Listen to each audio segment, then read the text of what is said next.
नमस्कार दर्शकों, स्वागत है आप सभी का हमारे इस YouTube चैनल एस्ट्रो सच पर। दोस्तों, पितृपक्ष बहुत ही शुभ दिन होते हैं। ये 16 दिन उतने ही पवित्र माने जाते हैं जितना कि पवित्र गंगा जल। पितृपक्ष आने पर आपको खुश होना चाहिए, इससे डरना नहीं चाहिए। हमसे जो भी गलतियां हुई है, हम पितृपक्ष में उन्हें सुधार सकते हैं, अपना कल और बेहतर बना सकते हैं। दोस्तों, पितृपक्ष में श्राद्ध और तर्पण का खास महत्व होता है। पितृपक्ष में श्राद्ध और तर्पण करने से पितृ प्रसन्न होते हैं और आशीर्वाद देते हैं। पूर्वजों की कृपा से जीवन में आने वाली कई प्रकार की रुकावटें दूर होती हैं। व्यक्ति को कई तरह की दिक्कतों से भी मुक्ति मिलती है।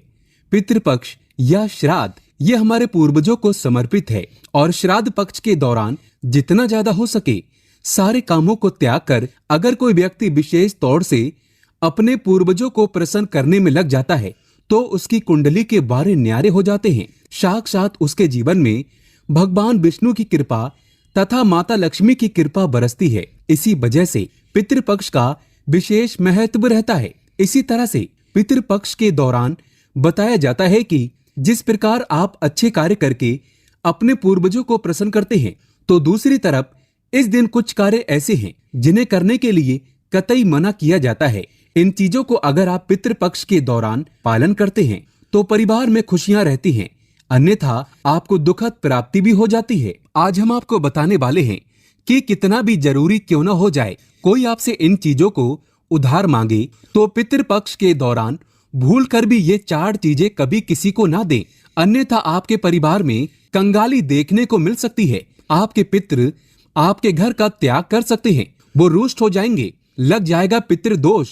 आगे बढ़ने से पहले अगर आप भगवान शिव से प्यार करते हैं तो सच्चे दिल से कमेंट बॉक्स में लिखें ओम नमः शिवाय और हमारे चैनल को सब्सक्राइब करके बेल आइकन जरूर दबाइएगा। दोस्तों, आज के समय में उधार देना या लेना हर व्यक्ति के जीवन में जरूरी सा हो जाता है। कोई किसी को उधार देता है तो इस बात के लिए कि उन्हें उनके जीवन में अच्छी चीजें वापस प्राप्त हो सके, तो इसकी वजह से उधार देते हैं। तो कुछ व्यक्ति सामाजिक सरोकार निभाने के लिए उधार देते हैं।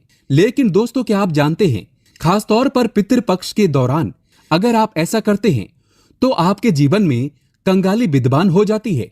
इसीलिए कम से कम पितृपक्ष के दिनों में तो ऐसा ना करें। बात करते हैं सबसे पहली चीज की। पितृपक्ष पर सबसे पहली चीज तो ये है कि अपने पूर्वजों से जुड़ा धन या किसी भी प्रकार की कोई चीज आप किसी भी व्यक्ति को ना दें। जैसे कि हमारे बुजुर्गों द्वारा दिया गया कोई चांदी का सिक्का या रुपया पैसा या फिर आशीर्वाद के तौर में दी गई कोई कीमती चीज या कोई धार्मिक वस्तु या किसी भी प्रकार की कोई निशानी और भगवान से जुड़ी पूजा की सामग्री आप भूल कर भी किसी को उधार या फिर दान के तौर पर कभी न दें, क्योंकि माना जाता है कि अगर आप इस प्रकार की सामग्री दूसरे व्यक्ति को दे देते हैं तो आपके पूर्वज नाराज हो जाते हैं और बुजुर्गों द्वारा मिला आशीर्वाद खत्म हो जाता है। इससे पितृदोष लगता है और आपको वो नहीं प्राप्त हो पाता जो आपके पूर्वज यानी आपके पितृ जो आपके लिए करने वाले थे। तो सबसे पहले आपको इस बात का ध्यान जरूर रखना चाहिए, बुजुर्गों द्वारा कोई सम्मान में मिली चीज कभी किसी को ऐसे ही नहीं देना चाहिए। इसे हमेशा रखें संभाल कर। बुजुर्गों द्वारा सम्मान में मिली चीज सोना चांदी हीरा मोती से भी कीमती होती है, इसे यूं ही बर्बाद ना करें। दोस्तों, इसी तरह पितृपक्ष को धन से भी जोड़ा जाता है। पितृपक्ष के दौरान हमारे पूर्वज साक्षात धरती पर आते हैं और उनका आगमन हमारे घर में होता है और उनका आशीर्वाद सुख समृद्धि में बदल जाता है, धन वैभव की प्राप्ति होती है। तो इस बात का ध्यान आपको जरूर रखना चाहिए कि पितृपक्ष के दौरान भूल कर भी कोई व्यक्ति आपसे धन उधार मांगने के लिए आता है तो आपको उसे उधार पैसा नहीं देना चाहिए और ऐसे में आपको किसी अन्य व्यक्ति से उधार भी नहीं लेना चाहिए। ऐसी मान्यता है कि पितृपक्ष के दौरान आप जो पैसा उधार देते हैं या लेते हैं तो वो धन कभी लौटकर नहीं आता, बल्कि इस समय धन देने वाला और लेने वाला दोनों कर्ज में डूब जाते हैं। इससे पितरों का श्राप लगता है।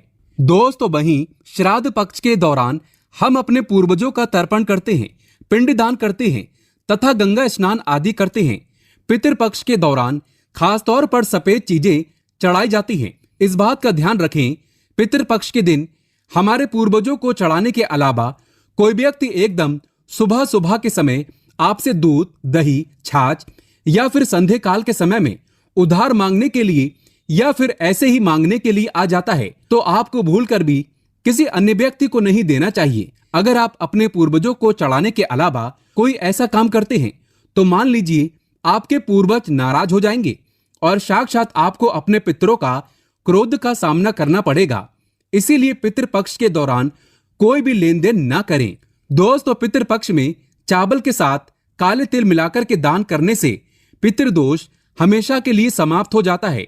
हमारे पूर्वज प्रसन्न हो जाते हैं। गाय को रोटी में गुड़ मिलाकर और थोड़े से काले तिल मिलाकर खिलाने से पितृदोष हमेशा के लिए समाप्त हो जाता है। तांबे के लोटे में जल में थोड़ा सा गंगा जल मिलाकर और थोड़े से तिल मिलाकर पीपल की जड़ में चढ़ाने से हमेशा के लिए पितृदोष समाप्त हो जाता है। दोस्तों, अगर आप किसी व्यक्ति को गिफ्ट देना चाहते हैं या फिर गिफ्ट के तौर पर कोई चीज है देना चाहते हैं तो खास तौर पर पितृपक्ष के दौरान भूलकर भी आपको किसी को भी अपनी पहनने वाली घड़ी या फिर आपको बाजार से नई घड़ी खरीद कर आपको नहीं देना चाहिए, क्योंकि हर व्यक्ति के साथ उसका समय अच्छा या बुरा चलता रहता है। आपको घड़ी किसी से लेनी भी नहीं चाहिए। अगर किसी व्यक्ति का समय अच्छा है या आपका भी समय अच्छा चल रहा है और अगर आप किसी अन्य व्यक्ति को अपना समय दे देते हैं तो आपको आने वाले समय के अंदर अच्छे परिणाम देखने को नहीं मिलते हैं। इस बात का आपको जरूर ध्यान रखना चाहिए। दोस्तों, इसी तरह पितृपक्ष में कुछ चीजें ऐसी होती हैं जो आपके घर की सुख समृद्धि से जुड़ी होती हैं, तो ऐसे में वो चीजें आपको किसी को भी उधार नहीं देना चाहिए, वो भी संध्या काल होने के बाद।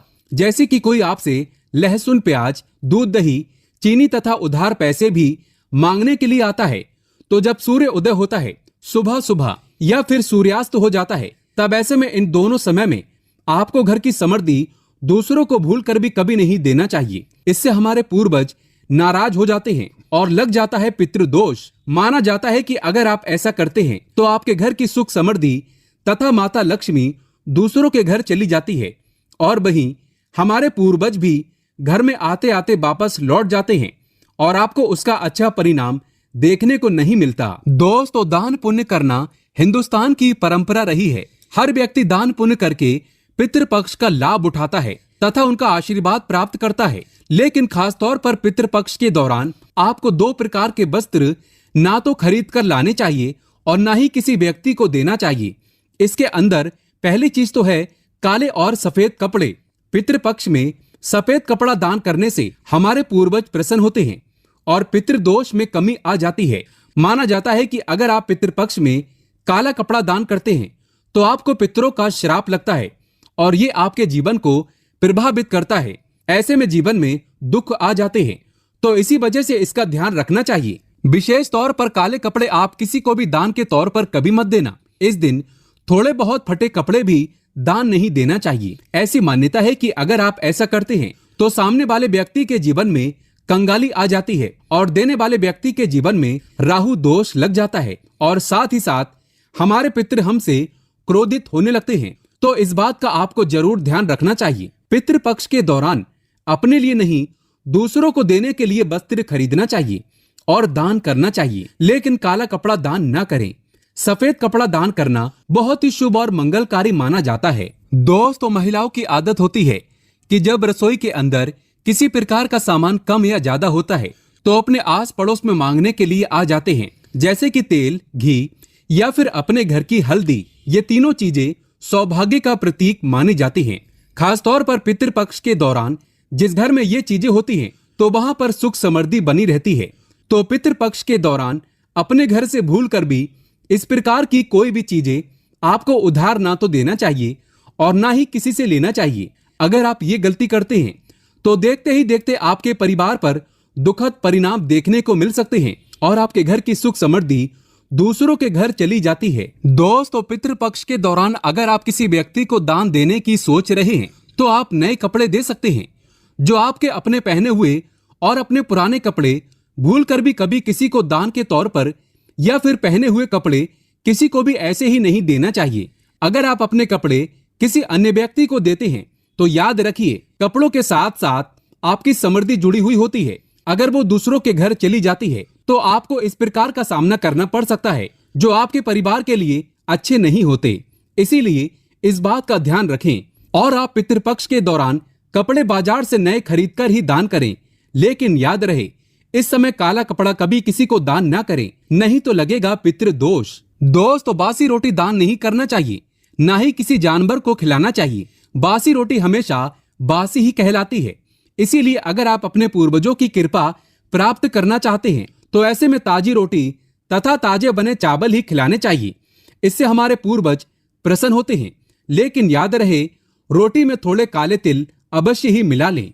दोस्तों, सुहागिन महिला की माता लक्ष्मी से जुड़ी चीजें आती हैं जो सुख समृद्धि को बढ़ाती हैं, और यही चीजें माता लक्ष्मी को आमंत्रित करने का कार्य करती हैं। तो ऐसी चीजों से जुड़ी हुई कोई भी वस्तु आपको किसी भी महिला को नहीं देना चाहिए। सुहागिन महिला विशेष तौर से ध्यान रखें कि अपने माथे पर लगाने वाला सिंदूर तथा गले में धारण करने वाला मंगलसूत्र, और तीसरी चीज अपने पैरों में पहनने वाली पायल, और चौथी चीज पैरों का बिछुआ और चूड़ियां भी जो सुहाग का प्रतीक मानी जाती हैं। तो ये 5 चीजें किसी भी सुहागिन महिला को भूलकर भी, ऐसे ही चाहे आपकी बहन ही क्यों ना हो, पहनने के लिए नहीं देना चाहिए, और ना ही किसी अन्य महिला की पहनने के लिए आपको लेना चाहिए।